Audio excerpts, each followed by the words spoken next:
गुरुर्ब्रह्मा गुरुर्विष्णु गुरुर्देव महेश्वर गुरुरेव परं ब्रह्म तस्मै श्री गुरवे नमः।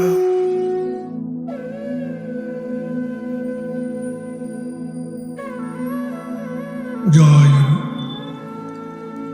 পরম করুণাময় গুরুদেবের নাম স্মরণ করে আজকে বেদান্ত পাঠশালার পাঠ শুরু করছি। সকলকে নমস্কার। আজকের নতুন পাঠ পরমহংস শ্রী শ্রী স্বামী যোগানন্দজির বিরচিত যোগী কথামৃত থেকে পাঠ করে শোনাচ্ছি। প্রথমে গ্রন্থকার পরিচিতি। পরমহংস যোগানন্দজি ভারতীয় সনাতন ধর্মের এক উচ্চকোটির যোগী পুরুষ ও বহুমুখী কর্মকাণ্ডের পথের দিশারি। তার সন্ন্যাসাশ্রমে গুরুদেবের নাম মহাযোগী যোগীরাজ শ্রী শ্যামাচরণ লাহিড়ী মহাশয়ের অন্যতম প্রধান ক্রিয়াবান যোগী শিষ্য শ্রী শ্রী যুক্তেশ্বর গিরি মহারাজ। তিনি ছিলেন অতি উচ্চকোটির স্বয়ংসিদ্ধ যোগী পুরুষ। গার্হস্থ আশ্রমে পিতার দেওয়া তার নাম ছিল শ্রী মুকুন্দলাল ঘোষ। তিনি শুচি শুদ্ধ এক ধর্মপ্রাণ ধনীর গৃহে জন্মগ্রহণ করেছিলেন। তার পিতার নাম শ্রী ভগবতীচরণ ঘোষ ও মাতা জ্ঞানপ্রভা দেবী। উভয়েই ছিলেন দয়ালু ও কোমল হৃদয় এবং যোগীরাজ শ্যামাচরণ লাহিড়ী মহাশয়ের শিষ্য ক্রিয়াযোগী। যোগানন্দজির জন্ম হয় 1893 সালের 5ই মার্চ উত্তরপ্রদেশের গোরক্ষপুর শহরে। তিনি 1915 সালে কলিকাতা বিশ্ববিদ্যালয় হইতে স্নাতক ডিগ্রি লাভ করেন। ইহার পরে তিনি সংসার ত্যাগ করে গুরুর আশ্রমে আশ্রমবাসী হন এবং সন্ন্যাস গ্রহণ করেন। সন্ন্যাস আশ্রমে তার নাম হয় যোগানন্দ। তিনি পরবর্তীকালে সাধন সিদ্ধি লাভ করে উচ্চকোটির ক্রিয়াযোগী হন এবং পরমহংস উপাধি গ্রহণ করেন। তার ক্রিয়াকাণ্ড ভারতবর্ষের সীমা অতিক্রম করে সুদূর ইউরোপ আমেরিকার বহু শহরে ছড়িয়ে পড়েছিল। তিনি 1920 সালে মার্কিন যুক্তরাষ্ট্রের বোস্টন শহরে আয়োজিত ইন্টারন্যাশনাল কংগ্রেস অফ রিলিজিয়াস লিবারেন্স এর ভারতীয় প্রতিনিধি রূপে যোগদান করেছিলেন। তার বহুমুখী কর্মধারা ও শিক্ষাকে বিশ্বের নানা প্রান্তে ছড়িয়ে দেওয়ার লক্ষ্যে পৃথিবীর নানা প্রান্তে অসংখ্য মঠ মন্দির ও আশ্রম প্রতিষ্ঠা করে গেছেন এবং প্রতিষ্ঠা করেছেন অসংখ্য ক্রিয়াযোগ ধ্যান কেন্দ্র।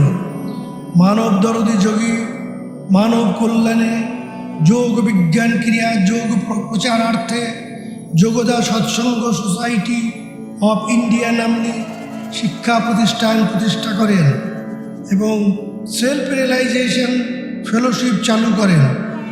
ক্রিয়াযোগ বিজ্ঞান ও সনাতন ধর্ম বিষয়ে কয়েকটি পুস্তক ধর্মপিপাসু মানুষের জন্য রচনা করে গিয়েছেন, যথা ধর্মবিজ্ঞান, আধ্যাত্মিক ধ্যান, যোগ ও তার বিশ্বজনীনতা, দিব্যবাণী ইত্যাদি। তার মধ্যে তার অন্যতম প্রধান সৃষ্টি যোগী কথামৃত বহু প্রশংসিত ও বহুল প্রচারিত পুস্তক। আজ অসংখ্য ধর্মপিপাসু মুমুক্ষ মানুষের বড়ই আদরের ধন।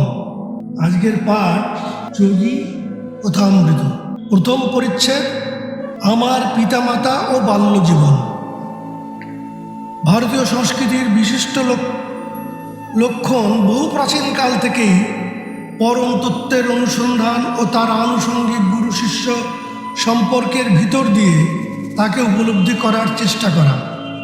ঈশ্বর লাভের আকাঙ্ক্ষা আমার জীবনে এমন এক ঈশ্বরকটিক ঋষি গুরুকে এনে দিয়েছিল যার অপূর্ব সুন্দর জীবন সকল যুগেরই আদর্শরূপে চিহ্নিত। ভারতের প্রকৃত সম্পদ হচ্ছে তার মুনি ঋষিগণ। আমার গুরুদেব হচ্ছেন তাদেরই মতো একজন শ্রেষ্ঠ মহাপুরুষ। যুগে যুগে এদের আবির্ভাব ভারতবর্ষকে প্রাচীন মিশর ও ব্যাবিলনের মতো ভাগ্য বিপর্যয়ের হাত হতে রক্ষা করে এসেছে। পূর্বজন্মের কতকগুলি বিচ্ছিন্ন ঘটনার সমাবেশে আমার বাল্যস্মৃতি সমাচ্ছন্ন বেশ স্পষ্ট মনে পড়ে। কোনো এক অতীত জীবনে আমি হিমালয়ের তুষারময় প্রদেশে এক যোগী রূপেই ছিলাম। অতীতের এই সব ক্ষণ উদ্ভাসিত স্মৃতি কোন অদৃশ্য যোগসূত্রে আমায় ভবিষ্যৎ জীবনের কিঞ্চিত আভাস দিয়েছিল। ছোটবেলায় অসহায় অবস্থায় বিড়ম্বনা আমার এখনো স্মরণে আছে। চলতে না পেরে বা নিজেকে স্বাধীনভাবে প্রকাশ করতে না পেরে আমি অত্যন্ত ব্যথিত বোধ করতাম। আমার শিশুদেহের অপটুতার কথা স্মরণ করে মনের মধ্যে প্রার্থনার তরঙ্গ উদ্বেলিত হয়ে উঠত।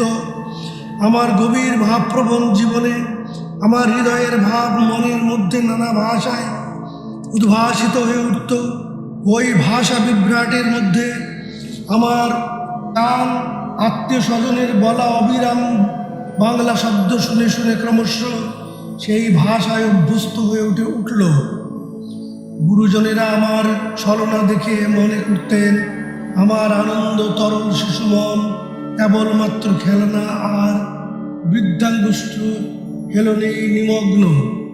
মনের নানা অকারণ উদ্বেগ উত্তেজনা আর দেহের অসমর্থ আমার মধ্যে অদম্য ক্রন্দন বেগের সৃষ্টি করিত। আত্মীয় স্বজনেরা এই অযথা ক্রন্দনের কোনো কারণ আবিষ্কার করতে না পেরে বিমূঢ় হতেন। সুখের স্মৃতিগুলিও মনের মধ্যে ভিড় করে দাঁড়াতো। মায়েরা আধো আধো উচ্চারণে আমার প্রথম কথা বলার চেষ্টা আর হাঁটি হাঁটি পা পা বুলির সঙ্গে সঙ্গে হাঁটিবার চেষ্টা, এসবই স্মৃতির আলোকে দেখতে পেতাম। বাল্যজীবনের এইসব প্রাথমিক সাফল্য যদিও শীঘ্রই ভুলে গিয়েছি, তবুও তারাই পরে আত্মবিশ্বাসের একটা স্বাভাবিক ভিত্তি হয়ে উঠেছিল। আমার দূর প্রসারী স্মৃতির ব্যাপারগুলি যে খুব অসাধারণ তা নয়। অনেক যোগীদের সম্বন্ধে জানা গিয়েছে যে এই জগৎ নাট্যশালায় তাদের এক জীবন হতে উৎক্রান্ত হয়ে মৃত্যুপথে পরবর্তী জীবনে আর আবির্ভাবকালে তারা তাদের আত্মচেতন অব্যাহত রাখতে সমর্থ হয়েছে। মানুষের যদি কেবল দেহমাত্রই সার হতো, তাহলে সেই দেহনাশের সঙ্গে সঙ্গেই তার ব্যক্তিত্ব সব হারিয়ে যেত। কিন্তু শত শত বর্ষ ধরে মহাপুরুষ ও অবতারগণ যদি সত্য বাণী প্রচার করে গিয়ে থাকেন, তাহলে বলতে হয় মানুষ হচ্ছে মূলত একটি জীবাত্মা, বিদেহী ও সর্বব্যাপী। আশ্চর্যজনক মনে হলেও শৈশবের সুস্পষ্ট স্মৃতি কিন্তু বিরল নয়। নানা দেশ বিদেশে বেড়াবার সময় আমি সত্যনিষ্ঠ নরনারীদের মুখ থেকেও তাদের অতি শৈশবকালের বহু স্মৃতিকথা শুনিয়াছি। উত্তর পূর্ব ভারতে হিমালয়ের কাছে গোরক্ষপুরে 1993 সালের 5ই জানুয়ারি তারিখে আমার জন্ম হয়। সেখানেই আমার বাল্যজীবনের প্রথম 8টি বছর অতিবাহিত হয়েছিল। ভাই বোন মিলে আমরা 8 জন, 4 ভাই ও 4 বোন। সংসার জীবনে আমি মুকুন্দলাল ঘোষ নামে পরিচিত। পিতামাতার আমি দ্বিতীয় পুত্র এবং চতুর্থ সন্তান। আমার পিতামাতা ক্ষত্রিয় বংশোদ্ভূত বাঙালি, উভয়ই সাধু প্রকৃতির ছিলেন। তাদের অন্তরে পরস্পরের প্রতি প্রশান্ত মহিমায় প্রীতি কখনো চপলতার দ্বারা লঘু হতে দেখিনি। পিতামাতার সুসামঞ্জস্য জীবন হলো আমাদের 8টি তরুণ জীবনের চপল আবর্তনের শান্তিময় কেন্দ্র। পিতা ভগবতীচরণ ঘোষ দয়ালু, গম্ভীর, কিন্তু সময় সময় কঠোর ভাব অবলম্বন করতেন। তাকে অন্তরে ভালোবাসলেও আমরা শিশুর দল, কিন্তু তাকে সঙ্গে বেশ একটা সম্মানসূচক দূরত্বই রক্ষা করে চলতাম। তিনি একজন সুবিদিত গণিতজ্ঞ ও যুক্তিবাদী ছিলেন বলে প্রধানত নিজের বুদ্ধি বলেই চলিতে থাকিতেন, কিন্তু মা ছিলেন আমাদের অন্তরলোকের দেবী। তিনি কেবল ভালোবাসার দ্বারাই আমাদের শিক্ষা দিয়া থাকিতেন। মায়ের মৃত্যুর পর পিতাও তার অন্তরের কোমলতা আরও বেশি প্রকাশ করতে লাগলেন। তার চোখে তখন মায়ের স্নেহ কোমল আখির ছায়ার প্রতিফলন দেখতে পেতাম। মায়ের কাছে সর্বপ্রথম আমরা শাস্ত্রাদির অম্লমধুর পরিচয় লাভ করি। রামায়ণ আর মহাভারতের কাহিনী ও উদাহরণ থেকে বেছে নিয়ে মা আমাদের উপর সেই সব শাসন, উপদেশ আর নীতি শিক্ষা সুচতুরভাবে প্রয়োগ করতেন। তার ফলে শিক্ষার শাসন দুই পাশাপাশি চলিত। শ্রদ্ধার প্রকাশ স্বরূপ প্রত্যহ বৈকালে মা আমাদের সযত্নে পরিপাটি করে সাজিয়ে দিয়ে বাড়ির বাইরে রাস্তায় দাঁড় করিয়ে রাখতেন, পিতাকে অফিস হতে বাড়ি ফেরার সময় অভ্যর্থনা জানাবার জন্য। আমার পিতা বেঙ্গলনাথপুর রেলওয়ে নামক তৎকালীন ভারতবর্ষের অন্যতম বৃহৎ কোম্পানির সহসভাপতির সমতুল্য পদে অধিষ্ঠিত ছিলেন। কার্যোপলক্ষে তাকে নানা রাজ্যে ভ্রমণ করতে হতো। এতে করে আমার শৈশবকালে আমাদের পরিবারবর্গকে বিভিন্ন শহরে বাস করতে হয়েছে। দুস্থ লোকেদের অভাব মোচনে মা সর্বদাই মুক্তহস্ত ছিলেন। পিতার অন্তঃকরণ দয়ালু ছিল, কিন্তু তার সংসার খরচ, দান ধ্যান প্রভৃতি আয়ের একটি নির্দিষ্ট ধারা বেয়েই চলত। মা একবার দরিদ্রনারায়ণের সেবায় পক্ষকালের মধ্যেই পিতার 1 মাসের আয়ের চেয়েও বেশি খরচ করে ফেলেছিলেন। তাই একদিন তিনি মাকে ডেকে বললেন, দেখো, তোমায় আমি শুধু এই কথাটুকুই বলতে চাই যে তোমার দান ধ্যানগুলো যেন একটু যুক্তিসঙ্গত সীমার মধ্যেই থাকে। পিতার এই মৃদু ভর্ৎসনাটুকুও মায়ের অন্তরে প্রবল আঘাত দিয়েছিল। ছেলের কাছে পিতার সঙ্গে মর্মান্তরের কথা বিন্দুমাত্র উল্লেখ না করে মা তখনই এক ভাড়াটে গাড়ি ডাকলেন। তারপরে একেবারে সেই সুপ্রাচীন চরমপত্র আমি বাপের বাড়ি চললুম। আমরা তো অবাক হয়ে কান্না জুড়ে দিলাম। মাতুল মহাশয় অকস্মাৎ সেখানে ঠিক সময়ে এসে উপস্থিত হলেন। আমার আর স্বামী স্ত্রীর মধ্যে পুনর্মিলন ঘটাবার উদ্দেশ্যে কিঞ্চিৎ সুপ্রাচীন উপদেশ পিতার কর্ণে চুপি চুপি প্রয়োগ করিলেন। ফলে হলো এই যে, পিতার সঙ্গে কতকগুলো আপসসূচক কথাবার্তার পর মা প্রসন্ন চিত্তে বাড়ি ফিরে আসিলেন। যাই হোক, পিতামাতার এই রকম মতান্তরের ঘটনা, যা আমি কেবল একটিবার মাত্র ঘটতে দেখেছিলাম, তার একটি সন্তোষজনক নিষ্পত্তি হলো। কিন্তু আর একবার উভয়ের মধ্যেকার এক বিশেষ কথাবার্তা আজ মনে পড়ছে, সেটাই এবার বলি। পাশের ঘর থেকে শুনতে পেলাম মা বাবাকে বলছেন, দেখো, একটি বড় দুঃখিনী মেয়ে বাড়িতে এসে হাজির হয়েছে। বেচারির বড্ডই অভাব, গোটা 10 টাকা দাও তো। মেয়েটির দুঃখ দূর করবার চেষ্টায় মায়ের হাসি মুখে আর্জি পেশ করতে পিতার উপর বেশ প্রভাব বিস্তার করল। তবুও পিতা বললেন, 10 টাকা কেন? 1 টাকাই তো যথেষ্ট। তারপর আত্মসমর্পণের উদ্দেশ্যে তিনি শুরু করলেন, দেখো, যখন আমার বাবা, ঠাকুরদা আর ঠাকুমা হঠাৎ মারা যান, তখন আমার দারিদ্র্যের সঙ্গে পরিচয় হয়। একটিমাত্র ছোট্ট কলা খেয়ে মাইলের পর মাইল হেঁটে স্কুলে যেতুম। শেষে বহু কষ্টে ইউনিভার্সিটিতে প্রবেশ করি। পড়াশোনা চলবার জন্য অর্থের অভাবে এক ধনী বিচারকের কাছে মাসিক একটিমাত্র করে টাকা সাহায্য চাইতে যাই। 1 টাকাই কি কিছু কম নাকি বলে কিছু না দিয়েই তিনি আমায় বিদায় করে দিলেন। মায়ের করুণার্দ্র হৃদয়ের সঙ্গে সঙ্গে একটা প্রবল যুক্তির উদয় হয়ে যাওয়ায় প্রত্যুত্তরে তিনি বললেন, এই একটিমাত্র টাকা হতে বঞ্চিত হওয়ার তিক্ত স্মৃতি আজও মনের মধ্যে পুষে রেখেছে। তাহলে তুমিও কি মেয়েটির এই দারুণ অভাবে তাকে 10টি টাকা সাহায্য না করে ফিরিয়ে সেই রকম তার মনে আঘাত দিতে চাও? না, তুমি জিতলে দেখছি। তাই বলে বাগযুদ্ধে স্বামীদের সনাতন পরাজয়ের মুখভাব অবলম্বন করে মনি ব্যাগ খুলে পিতা বললেন, এই নাও 10 টাকা, সেই সঙ্গে আমার শুভেচ্ছাটাও তাকে দিয়ে এসো। নতুন কোনো প্রস্তাব উত্থাপিত হলেই পিতার প্রথমত না বলে বসার একটা ঝোঁক ছিল। এই দুঃখিনী অপরিচিতা নারীর প্রতি মায়ের হৃদয় স্নেহ বিগলিত হওয়া সত্ত্বেও পিতার আচরণ তার স্বভাব সিদ্ধ সাবধানতার পরিচয়। কোনো বিষয়ে হঠাৎ সম্মতি প্রদান করবার প্রতিকূলতার প্রকৃতপক্ষে বলতে গেলে যথোচিত বিবেচনা নীতির অনুসরণ মাত্র।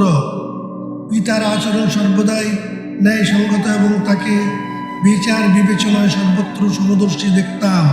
যদি আমি আমার নানা রকমের আবদার অনুরোধ তার কাছে বেশ একটা প্রবল যুক্তির সঙ্গে উপস্থিত করতে পারতাম, তাহলেই তিনি আমায় সেই বাঞ্ছিত বস্তুটি পাবার সুযোগ ঘটিয়ে দিতেন।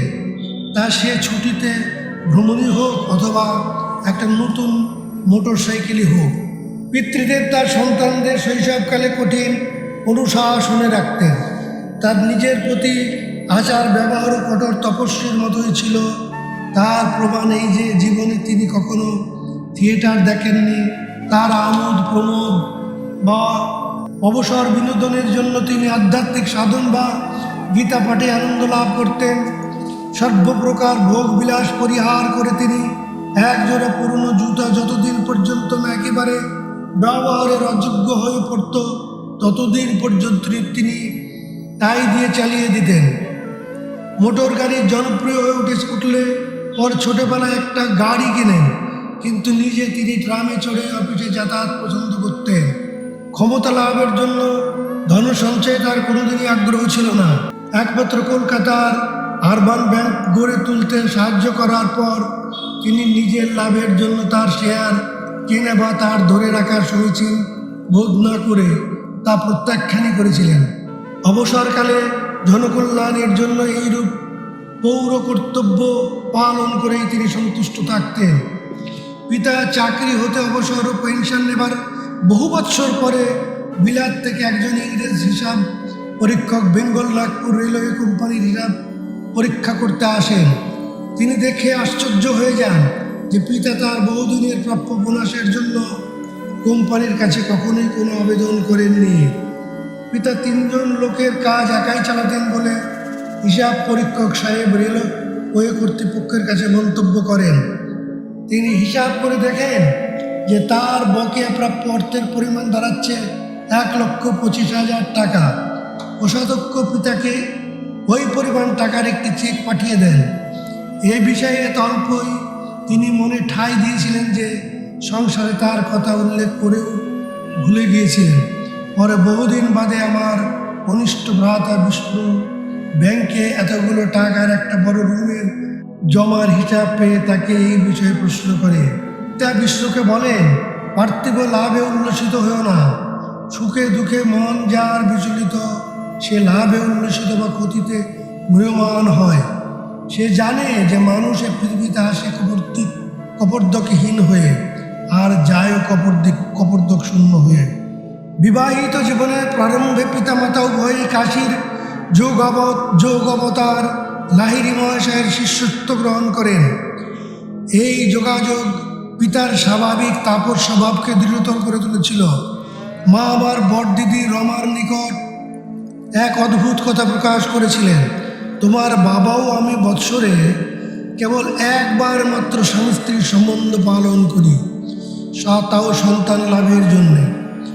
লাহিড়ী মহাশয়ের পিতার প্রথম সাক্ষাৎকার লাভ হয় অবিনাশ বাবুর মারফতে। তিনি বেঙ্গল নাগপুর রেলের শাখা লাইনের এক কর্মী ছিলেন। ছোটবেলায় গোরক্ষপুরে থাকলে অবিনাশবাবু আমাকে ভারতের বহু সাধু সন্তদের চিত্তাগ্রাহী কাহিনী শোনাতেন। সেসব কাহিনীর পরিসমাপ্তি ঘটানোর সময় তিনি সর্বদাই তার নিজ গুরু লাহিড়ী মহাশয়ের মহত্তর মহিমার প্রতি শ্রদ্ধা নিবেদন করে গল্প শেষ করতেন। গ্রীষ্মের এক অলস অপরাহ্নে অবিনাশবাবু আমি যখন বাড়ির আঙিনায় বসে গল্প গুজব করছি, তখন তিনি এই কৌতূহল উদ্দীপক প্রশ্নটি করে বসলেন, মুকুন্দ, তোমার বাবা কি আশ্চর্য পরিস্থিতিতে লাহিড়ী মহাশয়ের শিষ্যত্ব গ্রহণ করেছিলেন তা কি কখনো শুনেছ? হেসে মাথা নেড়ে আমি তার এই অদ্ভুত প্রশ্নের উত্তরে অপেক্ষায় তার মুখের দিকে তাকিয়ে রইলাম।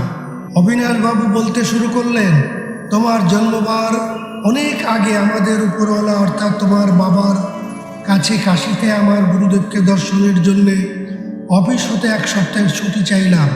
তোমার বাবা তো আমার মতলবটি হেসেই উড়িয়ে দেবার চেষ্টা করে বললেন, ধর্ম ধর্ম করে পাগল হবে নাকি? চাকরিতে যদি উন্নতি করতে চাও তো অফিসের কাজকর্মে ভালো করে মন দাও। অত্যন্ত বিষণ্ণ মনেতে সেদিন জঙ্গলের পথ ধরে অফিস হতে বাড়ি ফিরছি। এমন সময় দেখি যে তোমার বাবা পালকি চড়ে চলেছেন। আমাকে দেখে তিনি পালকি থেকে নেমে পড়লেন, আমার সঙ্গে বাড়ি ফিরবার জন্যে। পালকি আর বেহারাগুলোকে বিদায় করে দিয়ে আমার সঙ্গে হাঁটতে শুরু করলেন। সান্ত্বনা দেবার ছলে তোমার বাবা পার্থিব উন্নতির চেষ্টাতে যে নানা সুবিধা আছে সে কথা আমায় বোঝাতে লাগলেন। উদাসীভাবে তার কথাগুলো শুনছিলাম। অন্তর কিন্তু বারবার কেঁদে কেঁদে বলতে লাগলেন, লাহিড়ী মহাশয়, আপনাকে না দেখতে পেলে আমি আর বাঁচব না। তোমার বাবা আমার আর আমি হেঁটেই রাস্তা ধরে একটি প্রশস্ত মাঠের ধারে এসে পৌঁছলাম। শেষ অপরাহ্নে সূর্য কিরণ তখন দীর্ঘ তরঙ্গায়িত বন্য তৃণদলের অগ্রভাগগুলি রঞ্জিত করে তুলেছিল। অবাক বিস্ময়ে আমরা দাঁড়িয়ে পড়লাম সেই মনোরম শোভা দেখবার জন্যে। সেই ফাঁকা মাঠের মাঝখানে মাত্র কয়েক গজ দূরেই আমার পরমারাধ্য গুরুদেব লাহিড়ী মহাশয় হঠাৎ সশরীরে আবির্ভূত হলেন। তার বাণী আমাদের বিস্ময়স্তব্ধ কর্ণে এসে ধ্বনিত হল, ভগবতী, তুমি তোমার কর্মচারীদের উপর বড়ই নির্দয়। যেমনই অদ্ভুতভাবে তিনি আবির্ভূত হয়েছিলেন তেমনি আশ্চর্যভাবে তিনি অন্তর্ধান করলেন। তখনই নতজানু হয়ে আমি প্রাণ ভরে ডাকতে লাগলাম, লাহিড়ী মহাশয়, লাহিড়ী মহাশয়। তোমার বাবা স্তম্ভিত বিস্ময়ে কিছুক্ষণ নিশ্চলভাবে সেখানে দাঁড়িয়ে রইলেন। তোমার বাবা তখন বললেন, অবিনাশ, তোমাকে শুধু ছুটি দিচ্ছি না তা নয়, কালই তোমার সঙ্গে কাশী যাবার জন্য আমি নিজেও ছুটি নিচ্ছি। তোমাকে সাহায্যের জন্য যিনি ইচ্ছা মাত্রই মূর্তি পরিগ্রহ করে আবির্ভাব হতে পারেন সেই যোগীরাজ লাহিড়ী মহাশয়কে আমি দেখবই। আমি সস্ত্রীক ওই মহান গুরুর কাছে গিয়ে তার সাধন পথে দীক্ষা নেব। তুমি আমাদের তার কাছে নিয়ে যাবে কি? আমি বললাম, নিশ্চয়ই ভগবতী বাবু, নিশ্চয়ই নিয়ে যাব। আমার প্রার্থনা এইরকম অলৌকিকভাবে পূর্ণ হয়ে যাওয়াতে এবং ঘটনার দ্রুত আর অনুকূল পরিবর্তনের মন তখন আনন্দে পরিপূর্ণ হয়ে গিয়েছিল। পরদিন সন্ধ্যাবেলা তোমার বাবা, মা আর আমি কাশীর গাড়িতে চড়ে বসলাম। তারপরের দিনে কাশীতে পৌঁছে ঘোড়ার গাড়ি করে অনেকটা দূরে গিয়ে এক জায়গায় এসে নেমে পড়লাম। তারপর একটা সরু গলির ভিতর দিয়ে খানিকটা পায়ে হেঁটে এসে গুরুদেবের নিরালা বসত বাটিতে গিয়ে পৌঁছলাম। তার ছোট্ট বৈঠকখানায় ঢুকতে দেখা গেল যে গুরুদেব লাহিড়ী মহাশয় তার অভ্যস্ত পদ্মাসনে বসে আছেন। ভূমিষ্ঠ হয়ে তাকে প্রণাম করলাম। অর্ধোন্মোলিত চক্ষু দুটি খুলে তার অন্তর্ভেদী দৃষ্টি তোমার পিতার উপর স্থাপন করে লাহিড়ী মহাশয় বললেন, ভগবতী, তুমি তোমার কর্মচারীদের উপর বড়ই নির্দয়। 2 দিন আগে অফিস হতে ফিরিবার সময় সেই ঘাসে ঢাকা মাঠে আবির্ভূত হয়ে তিনি ঠিক এই কথাগুলি বলেছিলেন। তারপর তিনি বললেন, আজ আমার বড় আনন্দ হচ্ছে যে তুমি অবিনাশকে আমার কাছে আসতে সাহায্য করেছ আর নিজেও সস্ত্রীক এখানে এসেছ। তোমার বাবা ও মা সেই মহান গুরুর কাছে ক্রিয়াযোগের আধ্যাত্মিক সাধনায় দীক্ষা লাভ করে অপরিসীম আনন্দ লাভ করলেন। তোমার বাবা আর আমি 2 গুরু ভাই লাহিড়ী মহাশয়ের সেই অবিস্মরণীয় আবির্ভাবের দিন থেকেই অন্তরঙ্গ বন্ধু হলাম। তোমার নিজের জন্ম বিষয়েও লাহিড়ী মহাশয় বিশেষ আগ্রহ প্রকাশ করেছিলেন। তোমার জীবন নিশ্চয়ই সেই মহান গুরুর জীবনের সঙ্গে সংযুক্ত হয়ে থাকবে। সদ্গুরুর আশীর্বাদ কখনো বিফল হয় না। আমার এই সংসারে আসবার কিছুকাল পরেই লাহিড়ী মহাশয় ইহ জগৎ পরিত্যাগ করেন। পিতা যখন যেসব শহরে বদলি হতেন সেই সব শহরে আমার বাড়ির ঠাকুর ঘরে অলঙ্কৃত প্রেমে বাঁধানো লাহিড়ী মহাশয়ের ছবি নিত্য পূজার জন্য রাখা থাকত। প্রায় প্রত্যহ সকাল ও সন্ধ্যায় মা আর আমি একটি সদ্য রচিত বেদির উপরে লাহিড়ী মহাশয়ের ছবি স্থাপন করে চন্দন সিক্ত পুষ্পর্ঘ দিয়ে ধ্যানে বসতাম। ধূপ ধুনা আর গুলের সঙ্গে মাতা ও পুত্রের মিলিত ভক্তি দ্বারায় আমরা দেবত্বের পূর্ণ বিকাশ লাহিড়ী মহাশয়ের প্রতি আমাদের অন্তরে ভক্তি ও শ্রদ্ধা নিবেদন করতাম। লাহিড়ী মহাশয়ের ছবিটি কিন্তু আমার জীবনে অপরিসীম প্রভাব বিস্তার করেছিল। বয়স বাড়ার সঙ্গে সঙ্গে যোগীরাজের বিষয়ে চিন্তাও আমার বাড়তে লাগলো। ধ্যানে বসে আমি প্রায়ই দেখতে পেতাম যে তার ফটোগ্রাফের মূর্তি ছবির ছোট্ট ফ্রেম থেকে বেরিয়ে একটি জীবন্ত মূর্তি পরিগ্রহ করে আমার সামনে এসে বসেছে। যেমন সেই জ্যোতির্ময় দেহের চরণ স্পর্শ করতে হাত বাড়াতাম, অমনি সেই মূর্তি বদলে গিয়ে আবার ফটোগ্রাফের ছবি হয়ে দাঁড়াতো। শৈশব হইতে কৈশোরে উপনীত হয়ে দেখলাম যে লাহিড়ী মহাশয় আমার মনে ফ্রেমে আটা একটা ছোট্ট ছবি থেকে একটি জীবন্ত ভাব সঞ্চারী সত্তায় পরিণত হয়েছেন। সংকটকালে বা বুদ্ধি বিপর্যয়ে আমি প্রায়ই তার নিকট প্রার্থনা করতাম, আর তার অন্তরে তার সান্ত্বনাদায়ক অভয় বাণী শুনতে পেতাম। তিনি সশরীরে বর্তমান নেই বলে প্রথম বড়ই দুঃখবোধ হতো, কিন্তু পরে যখন তার গুরু সর্বব্যাপিত্ব আমার কাছে প্রকাশ পেতে লাগলো তখন আর আমার ক্ষোভের কোনো কারণ রইল না। তার দর্শনের জন্য অতি উৎসুক শিষ্যদিগকে তিনি প্রায় লিখতেন, দেখো তোমাদের কুটস্থের মধ্যেই যখন আমি আছি তখন এই বড় হাড় মাংসের খাঁচাটা আর দেখতে আসার প্রয়োজন কি? তখন আমার 8 বছর বয়স। সেই সময় লাহিড়ী মহাশয়ের ফটোগ্রাফের কৃপায় আমার একবার আশ্চর্যজনকভাবে রোগ মুক্তি ঘটেছিল। এই ঘটনা আমার ভক্তিকে আরও গাঢ়তর করে তুলেছিল। বাংলাদেশে একবার আমাদের পৈতৃক ইচ্ছাপুরের বাড়িতে থাকার সময় আমি দারুণ এশিয়াটিক কলেরায় আক্রান্ত হই। জীবনের আর কোনো আশাই ছিল না। ডাক্তারেরা আর কিছুই করতে পারলেন না। রোগশয্যার পাশে বসে মা আমার মাথার উপর দেওয়ালে টাঙানো লাহিড়ী মহাশয়ের ছবির দিকে ইঙ্গিতে আমার দৃষ্টি আকর্ষণ করার জন্য প্রাণপণে উন্মত্তের মতো চেষ্টা করতে লাগলেন। তিনি জানতেন আমি এত দুর্বল যে প্রণাম করবার জন্য হাত তুলবার ক্ষমতাও আমার নেই, তাই বললেন, মনে মনে প্রণাম করো। যদি তোমার আন্তরিক ভক্তি থাকে আর মনে মনে তাকে সাষ্টাঙ্গে প্রণাম করো তাহলেই তুমি প্রাণে বাঁচবে। আমি ফটোগ্রাফের দিকে চেয়ে রইলাম। হঠাৎ দেখলাম সেখান থেকে এক চোখ ঝলসানো উজ্জ্বল আলো আমার সমস্ত শরীর আর ঘর ছেয়ে ফেলেছে। আমার বমি ভাব আর অন্যান্য প্রবল উপসর্গগুলো একেবারে অন্তর্হিত হলো। আমি বেশ সুস্থ হয়ে উঠলাম। গুরুর প্রতি মায়ের অপরিমেয় বিশ্বাসের পরিচয় পেয়ে নিচু হয়ে হাত বাড়িয়ে মায়ের পায়ের ধুলো নেবার জন্য যথেষ্ট শক্তিও আমি সঙ্গে সঙ্গেই পেয়ে গেলাম। মা বারংবার সেই ক্ষুদ্র ছবিটিতে মাথা ঠেকিয়ে বলতে লাগলেন, হে সর্বব্যাপী গুরুদেব, আপনার জ্যোতিতেই আমার সন্তানকে রক্ষা করেছে, আপনাকে প্রণাম, আপনাকে প্রণাম। আমি বেশ বুঝতে পারলাম যে তিনি সেই অত্যুজ্জ্বল জ্যোতির বিকাশ লক্ষ্য করেছিলেন, যার কারণে আমি সেই সাংঘাতিক করাল ব্যাধি হতে সঙ্গে সঙ্গে মুক্তি লাভ করতে পেরেছিলাম। আমার সর্বাপেক্ষা অমূল্য সঞ্চয়গুলির মধ্যে হচ্ছে সেই ফটোগ্রাফটি। সেই প্রতিকৃতিটি লাহিড়ী মহাশয় স্বয়ং পিতাকে দিয়েছিলেন। ছবিটির পেছনে একটি অলৌকিক কাহিনী আছে। পিতার গুরু ভাই শ্রী কালী কুমার রায় মহাশয়ের কাছ থেকে আমি গল্পটি শুনেছি। মনে হয় লাহিড়ী মহাশয় তার কোনো ফটোগ্রাফ তুলতে দিতে অত্যন্ত অনিচ্ছুক ছিলেন। তার আপত্তি সত্ত্বেও কালীকুমার রায় সমবেত একদল শিষ্যের সঙ্গে তার একটা গ্রুপ ছবি একবার তোলা হয়।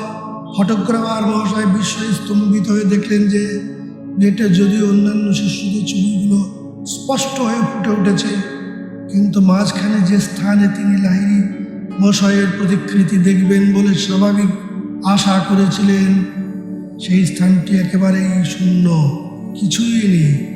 এই অদ্ভুত ব্যাপার নিয়ে তো বহু শোরগোল চলল। গঙ্গাধর বাবু ছিলেন তার এক শিষ্য, এক সুদক্ষ ফটোগ্রাফার। তিনি সগর্বে ঘোষণা করলেন যে লাহিড়ী মশাইয়ের পলাতক মূর্তি এবার আর তাকে এড়িয়ে যেতে পারবে না।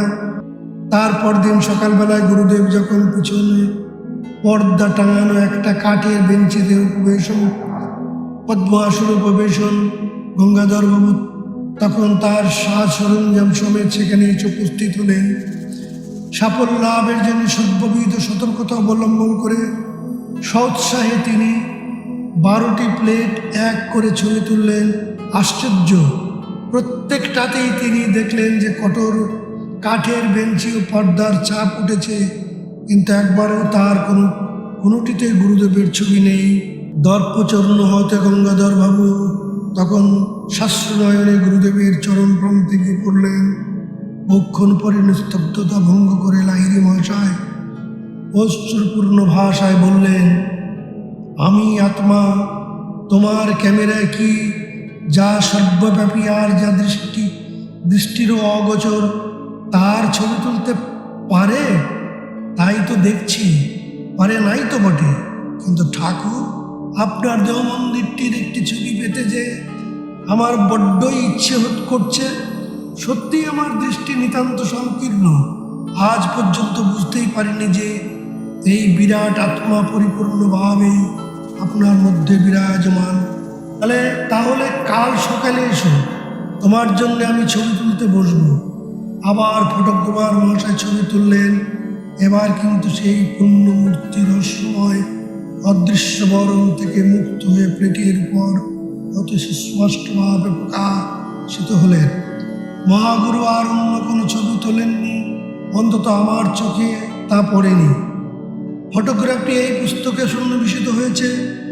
সর্বজন সুঠাম, সর্বজনোচিত সুঠাম গঠন লাহিড়ী মহাশয়ের গৌরবর্ণ সুন্দর আকৃতি কোনো জাতি তা সহাস্য বুঝে ওঠার কঠিন। ঈশ্বর সঙ্গলাভের আনন্দ তার রসময় মৃদু হাসিতে ঈষৎ স্ফুরিত। তার নয়ন দুটো অর্ধন্মিলিত অবস্থায় জগতের দিকে নামমাত্র নিবদ্ধ। আবার ঘুমানন্দ লাভের গভীর অনুভবের দ্যোতক অর্ধন্মিলিত বটে। পার্থিব জগতে তুচ্ছ আকর্ষণ সম্পূর্ণভাবে বিস্মিত হয়ে তার কৃপাপ্রার্থী সমাগত নরনারীদের দাতিক সমস্যার সমাধানে তিনি কিন্তু সর্বদাই জাগরূক ছিলেন। লাহিড়ী মহাশয়ের প্রতিকৃতি অলৌকিক শক্তি প্রভাবে আরোগ্য লাভের অল্পকাল পরে আমার এক অপূর্ব আধ্যাত্মিক ভাব লাভ হলো। একদিন সকালবেলায় বিছানায় বসে থাকতেই এক জাগর স্বপ্নে মগ্ন হলাম। বন্ধ চক্ষুর অন্ধকারের অন্তরালে কি আছে, এই মর্মসন্ধানী প্রশ্নটি মনের গহনে প্রবলভাবে উদয় হলো। সঙ্গে সঙ্গে অন্তর্চক্ষুতে এক বিরাট জ্যোতিস্ফুরণ হলো। পর্বত গুহার মধ্যে ধ্যানে উপবিষ্ট সাধু সন্তদিগের দিব্য মূর্তি সকল আমার ললাটের ভিতর প্রশস্ত জ্যোতিপটে সিনেমার ক্ষুদ্র ক্ষুদ্র ছবির মতো প্রতিভাত হলো। উচ্চস্বরে বলে উঠলাম, আপনারা কে? উত্তর এলো, আমরা সব হিমালয়ের যোগী। সে স্বর্গীয় বাণী বর্ণনা করা কঠিন। হৃদয় আনন্দে পুলকিত হয়ে উঠল। বললাম, আমার অন্তরের একান্ত বাসনা যে হিমালয়ে গিয়ে আপনাদের মতো যোগী হই। দৃশ্যটি মিলিয়ে গেল, কিন্তু তার রজত রশ্মি রেখা ক্রমবর্ধমান বৃত্তাকারে অনন্তের দিকে প্রসারিত হতে লাগলেন। প্রশ্ন করলাম, এই অপূর্ব আলোর ছোটা কিসে? মেঘ চন্দ্র ধ্বনিতে উত্তর এলো, আমি ঈশ্বর, আমি জ্যোতি। বললাম, আমি তোমার সঙ্গে এক হয়ে যেতে চাই। তারপর সেই আনন্দ ধীরে ধীরে মিলিয়ে যেতে লাগলো। তার ভিতর দিয়ে আমি ঈশ্বর অনুসন্ধানের প্রেরণা লাভ করবার স্থায়ী উত্তরাধিকার খুঁজে পেলাম। তিনি শাশ্বত, তিনি চিরনবীন আনন্দ। এই স্মৃতি সেই পরমানন্দ লাভের দিন হতে বহুকাল স্থায়ী হয়েছিল। আরেকটি কৈশোরের স্মৃতি আজও আমার মনের মধ্যে জাজ্বল্যমান। কারণ আজ পর্যন্ত তার ক্ষতচিহ্ন আমি সঙ্গে বহন করে বেড়াচ্ছি। আমার জ্যেষ্ঠা ভগিনী উন্মাদিনী আর আমি একদিন সকালে আমাদের গোরক্ষপুরের বাড়ির উঠোনে এক নিম গাছের তলায় বসে আছি। নিকটস্থ টিয়া পাখিদের নিম ফল খাওয়া দেখার ফাঁকে ফাঁকে একটা বাংলা শিশু পাঠ্যপুস্তকের সাহায্যে তার কাছে আমার পাঠ্যাভ্যাস চলছিল। পায়ে ফোড়া হয়েছে বলে উমা দিদি একটি মলমের শিশি আনলো। মলমের খানিকটা আঙ্গুলে নিয়ে আমি আমার হাতের উপর লাগিয়ে দিলাম। উমা দিদি বলল, শুধু শুধু সুস্থ হাতে মলম লাগানো হচ্ছে কেন? বললাম, দেখো দিদি, আমার মনে হচ্ছে কাল আমার হাতেও একটা ফোড়া বের হবে। যে জায়গায় ফোড়াটা বেরোবে সেইখানে তোমার মলমটা লাগিয়ে দিচ্ছি। ঢের মিথ্যুক কথাকার। দিদি, খবরদার আমায় মিথ্যুক বলবে না। আগে দেখো কাল সকাল বেলায় কি হয়। এর আগে আমার শরীর পূর্ণ হয়ে গিয়েছিল। উমা দিদির মনে কিন্তু কোনো রেখাপাত হলো না। উপরন্তু বার তিনেক তো আমায় টিটকিরিয়ে দিলে। স্বরে দৃঢ় সংকল্প প্রকাশ করে ধীরে ধীরে বললাম, আমার অন্তরের প্রবল ইচ্ছা শক্তির জোরেই আমি বলছি যে কাল আমার হাতে ঠিক এই জায়গাটিতেই বেশ বড় গোছের একটি ফোড়া বেরোবে। আর তোমার ফোড়াটি এখানকার মাপের ঠিক দ্বিগুণ হয়ে ফুলে উঠবে। দেখো, সকালবেলায় দেখা গেল ঠিক নির্দিষ্ট স্থানটিতে আমার একটি সুস্পষ্ট ফোড়া উঠেছে, আর উমা দিদির ফোড়াটির আকারও দ্বিগুণ হয়ে গিয়েছে। চিৎকার করে দিদি তো আমাকে বলতে, মুকুন্দ একটি জাদুঘর হয়ে দাঁড়িয়েছে। মা সবসময় গম্ভীরভাবে আমায় বারণ করলেন যাতে করে কখনো আমি কারো কাছে ক্ষতি করবার জন্যে যেন বাক্যের শক্তির অপব্যবহার না করি। আমিও তার উপদেশের সভ্যতা স্মরণে রেখে আর আজ পর্যন্ত তা পালন করে চলেছি। আমার ফোড়াটিতে অস্ত্রোপচার করতে হলো। ডাক্তারের অস্ত্র প্রয়োগের সুস্পষ্ট চিহ্ন আজ পর্যন্ত আছে। মানুষের কেবলমাত্র বাক্যের শক্তির নিত্য স্মারক স্বরূপ সেই চিহ্নটি আমার দক্ষিণ হস্তের উপর বিরাজমান। উমা দিদির প্রতি সেই সব সরল আর অপাত নির্দোষ কথাগুলি গভীর একাগ্রতার সঙ্গে উচ্চারিত হবার সময় অন্তর্নিহিত শক্তি বলে বোমার মতো বিস্ফোরণ ঘটেছিল। ক্ষতিকর অথচ নিশ্চিত ফলপ্রসব করেছিল। পরে অবশ্য আমি বুঝেছিলাম যে বাক্যের ভিতরকার বিস্ফোরক স্পন্দন শক্তি সুবিবেচনার সঙ্গে প্রয়োগ করতে পারলে মানুষের জীবনকে আপন মুক্ত করতে পারা যায়, আর তার বিস্ময় প্রকাশের জন্য ক্ষতি চিহ্ন উৎপাদন বা তার জন্য ভর্ৎসনা লাভ কিছুরই প্রয়োজন হয় না। আমরা অর্থাৎ পরিবারের সকলে পাঞ্জাবের লাহোর শহরে চলে গেলাম। সেখানে আমি মা কালীর একটিখানি পট সংগ্রহ করেছিলাম। সেইটিকে আমাদের বাড়ির বারান্দায় কুলুঙ্গির মতো ছোট একটি পূজার জায়গা স্থাপন করলাম। আমার মনে তখন এই অখণ্ড বিশ্বাস হলো যে সেই পুণ্যপীঠে যে প্রার্থনায় উচ্চারণ করি না কেন তা নিশ্চয়ই সফল হবে। একদিন সেখানে উমাদির সঙ্গে দাঁড়িয়ে আছি, দেখলাম যে সামনের খুব সরু গলির বিপরীত দিকের বাড়িগুলোর ছাদের উপর দুটো ছেলে ঘুড়ি ওড়াচ্ছে। উমা দিদি আমায় বলল, কিরে তুই এত চুপচাপ কেন? আমি বললাম, আমি ভাবছি যে কি আশ্চর্য বলো দেখি। মা কালীর কাছে আমি যা চাই না কেন তাই পাই। ভগিনী তো ঠাট্টার সুরে বললে, মা কালী তোকে বোধহয় ওই ঘুড়ি দুটি পাইয়ে দেবেন। তাই বা হবে না কেন বলে ঘুড়ি দুটি পাবার জন্য নীরবে প্রার্থনা শুরু করে দিলাম। ভারতবর্ষে ঘুড়ির সুতোয় কাজ ভাঙা আর নানা রকম মাঞ্জা মাখিয়ে পেঁয়াজ কাটি খেলা হয়। এক পক্ষ অপর পক্ষের ঘুড়ির পেঁয়াজ কেটে ফেলে দিতে চেষ্টা করে। সুতো কাটা ঘুড়ি ছাদের উপর দিয়ে হাওয়ায় ভেসে যায় আর তা ধরে ফেলতে প্রচুর আমোদ। যেহেতু উমা দিদি তার আমি ছাদে একটা ঢাকা বারান্দার কোণে ছিলাম, এই হেতু পেঁয়াজ কাটা ঘুড়ি যে আমাদের হাতে এসে পড়বে তা একরকম অসম্ভব বলেই বোধ হয়, কারণ স্বভাবতই তার সুতো ছাদের উপরই ঝুলতে থাকবে। গলির ওপাশের লোকগুলো ঘুড়ির প্যাঁচ কাটাকাটি শুরু করে দিল। একটার সুতো একটা যেতে তৎক্ষণাৎ সেটা আমাদের দিকে ভেসা এলো। হঠাৎ হাওয়া কমে যাওয়াতে সেটা মুহূর্তের জন্য স্থির হয়ে বিপরীত দিকের বাড়ির ছাদের উপর একটা ফণিমনসা গাছে তার সুতো বেশ শক্তভাবে জড়িয়ে ফেলল। আর আমার পক্ষে ধরার জন্য বেশ চমৎকার একটা লম্বা ফাঁসও তৈরি হয়ে গেল। উমা দিদিকে ঘুড়িটা উপহার দিলাম। উমা দিদি বললে, এ একটা অদ্ভুত দৈব ঘটনা, এ তোমার প্রার্থনার ফল নয়। অন্য ঘুড়িটাও যদি তোমার কাছে আসে তবেই আমি তা বিশ্বাস করব। কথার চেয়েও তার কালো চোখ দুটি একটা গভীরতর বিস্ময় ফুটে উঠল। আমি এক মনে প্রার্থনা জানাতে লাগলাম। অপর লোকটি সজোরে টান দিতেই হঠাৎ তার ঘুড়িটা সুতো ছিঁড়ে গেল। হাওয়ায় নাচতে নাচতে ঘুড়িটি আমার দিকেই ভেসে এলো।